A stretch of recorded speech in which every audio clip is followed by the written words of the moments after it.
man. Let's see. Let's see the thing. Let's see the look. Man, ooh. Muntik na magkaroon ng ng dumi.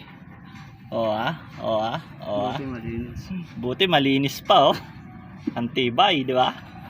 Ang tulid pa naman ito. Ito nga pala yung niya, oh. Drive pace niya. Naka-racing. Ewan ko kung anong tatak to.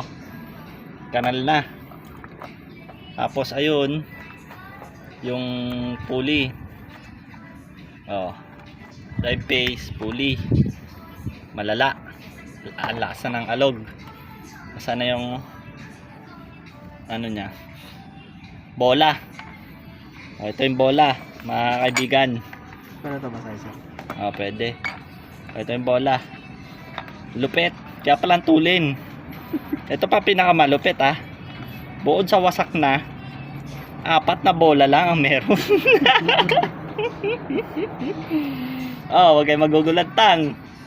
Hindi po kami mekaniko, naglilinis lang kami kasi nabili ng tropa. Ngayon may papakita naman ako sa inyong pinakamatindi. Hindi pa ito pero tignan nyo yung bell. Lapit natin. Para siyang naka-groove, diba? Auto groove yan, auto groove. Alam niyo kung bakit? Ito, tignan natin. Magic! Ito ang salarin. Kung mapapansin nyo, flat na flat. I-gedli natin. Uy, meron pa siyang meron pa siyang lining. Sa kabila, uy, muntik nang maubos. Sa kabila pa, uy, muntik na rin makalbo. Kaya pala ang tulin nito. Dahil tinalo pa nito yung naipagkarera daw to sa sa Z1000. Iwan daw yung big bike. Nak ng tipaklong, nangyari sa'yo? Ubus na ubus. Yung bearing sa loob. Okay pa naman yata yung bearing nito sa loob, Mukhang, tibay, original, umiikot pa kahit wala nang langis. Wala nang grasa. Alright, on the other side, check natin to. Bearing niya rin. Smooth pa din. Wala akong masabi, kaibigan. Pero mamaya titignan natin pag nabaklas natin to. Kaya pala napakatulin manakbo ng motor ni Bossing. Ayan, mga ilang hectares ang buto pwede mo itanim dyan. Yun lang. Mamaya ulit, update na lang kung ano mangyayari. Malala, matindi. Ito sa akin galing to, RS8 na pinagpalitan ko. Nagpalit ako ng bola. Yan, kanya na muna yan. Yan, kaya pala ang tibay. Sige, mamaya ulit. Ayos muna namin to. Bye-bye. Alright, eto. Okay, nabaklas ko yung sa torque. Torque nut nga. Kung ano man tawag dyan. Eto na. Slipin natin sa gedli. Uy, pwede magtanim. Angat natin. Alright. Pero tibay, tingnan mo naman. Di pa rin na masyadong nasira yan. Pwede pa to palagyan pariband. Stuck yan, sir. Stuck to. Rebanding, pasok pa to. Pero wag na, syempre. Bili ka na lang na May bibili naman ito Original pa to kasi yung klase ng clip nyo. Original.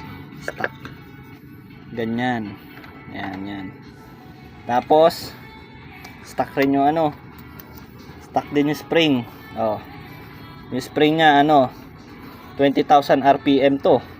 Kaya matulin.